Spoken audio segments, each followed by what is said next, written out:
This is often called the era of big business. And really a lot of things had to happen in order for business to get big. One of those was transportation, and the railroad solved our long-distance transportation problem. Another was electricity. Electric power now powers homes, factories, offices, and is a reliable and efficient way to run these things. Large-scale farming. If we're going to have people doing nothing but building things in factories, we need to feed them. They can't produce food for themselves on their own anymore. The growth of cities, so there were practical places to put factories. And then a whole bunch of new technologies that allowed us to produce all kinds of things that people use throughout their daily lives. Let's talk a little about Monopoly. Not the game, although the game comes into play here. The game Monopoly was actually invented to make fun of and to criticize the system of business during the late 1800s, early 1900s. Let's think about the game for a second. My goal is to get as many streets as I can and I make more money. If I get the railroads, that's even better. If I get the utilities, that's even better.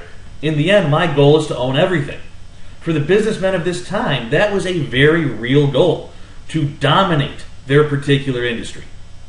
I want to take a look at two particular businessmen who built some of the largest monopolies in the United States and what they did in order to do that.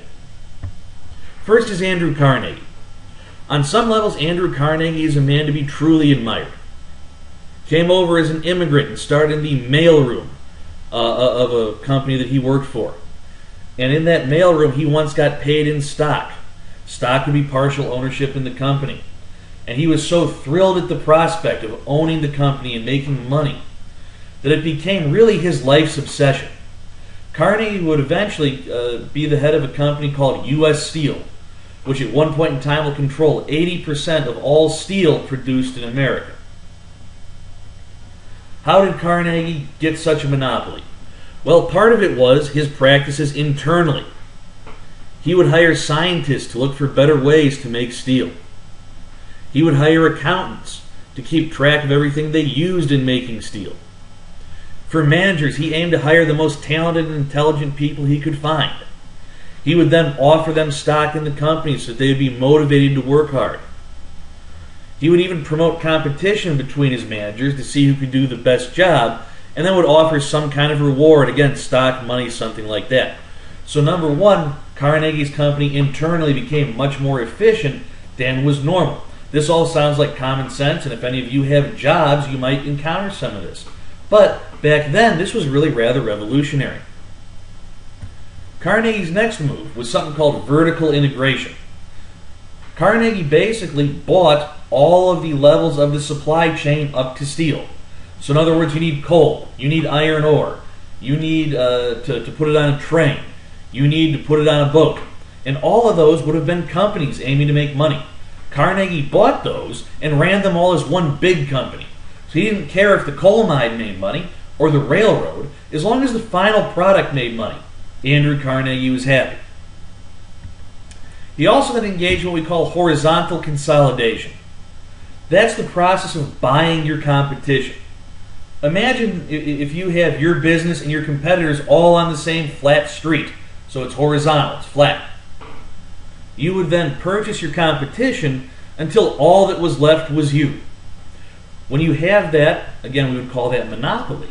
When you have that, now you can charge what you want for your product. You can pay what wages you want. You can demand what work hours you want. And there's nothing anybody can do about it because they're dependent on that product.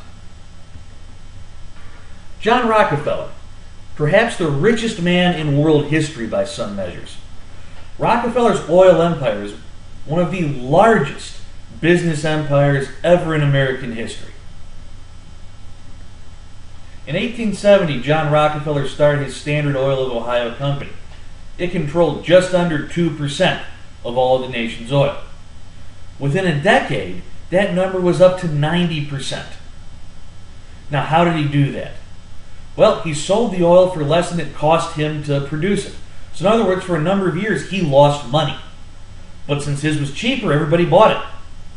And then, once he had that monopoly, he shot his prices way up and made more money than anybody in that time period could have dreamed.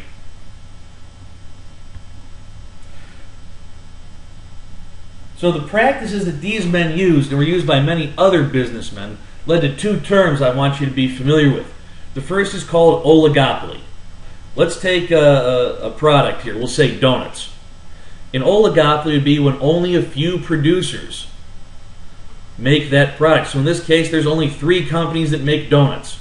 If I want a donut, I have to go to one of these 3 companies. The next term would be monopoly. Monopoly would be only one company produces donuts. So in this case, if I need donuts, I'm going to Donut Co. No ifs, ands, or buts about it. Donut Co. then, of course, is free to charge me as much as they want. They are free to have as high or low quality as they want. They are free to treat their workers as they want. Because I need a donut and I'm going to them for it. Not everybody was thrilled about this. And in fact, the industrial tycoons earned, if you want to call it that, the nickname the robber barons. Robber barons was a reference to the medieval lords who lived in luxury while the people that worked for them were on the brink of starving to death. And we see a cartoonist interpretation of a robber baron here, beating the American people over the head until they've given away their last cent. So, the industrialists of this time period had a public relations problem, and they had to find a way to justify their vast fortune while other people were living quite literally in shacks. There's 3 ways they did this.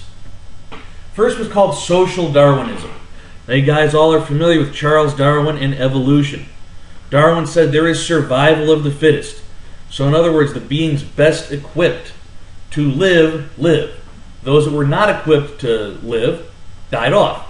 Social Darwinism said there are some who are equipped to be successful. They are smart. They are fortunate. They are well educated. There are some who are not. Those who are equipped to be successful get to be rich. Those who are not end up being poor. It's just the natural order of things. There's nothing wrong or immoral about it. It's simply that I have the tools to be wealthy and you don't. The second justification was charity. And Andrew Carnegie actually wrote an essay called The Gospel of Wealth. Gospel of Wealth said 2 things. First of all, you should be free to make as much money as you want, just about any way you want, as long as you give a lot of it away. And secondly, it was actually good that men like Carnegie and Rockefeller and another guy named J.P. Morgan had all this money, because they were well educated and they had the public good in mind. So they did things like build libraries, symphony halls, universities, donate to public health, so on down the line. Here we see Carnegie Hall, one of the great music halls in American history, from Andrew Carnegie. The University of Chicago was paid for in large part by John Rockefeller. He just took a large part of his fortune and said, I'm going to build this university. Rockefeller also paid to basically wipe out yellow fever in the Western Hemisphere. And according to Carnegie and the Gospel of Wealth, if the average person had this money, they would be selfish with it. But the industrialists were not selfish. They gave all these great things. Finally, was something called the American ethic, or sometimes the Protestant ethic, which said that you were responsible for your station in life. So if you were living in a mansion, it's because in some way or another you had done right. In some cases, even there was a religious component that you had pleased God. On the flip side, if you were living in the shack, you had done wrong, or you had angered God. So the industrialists said, simply, we've done things the right way all the way down the line, and now we're getting our reward for it. There's nothing to stop anybody else from doing what we did. The general public didn't necessarily agree, and we'll take a look at that the next time we get together.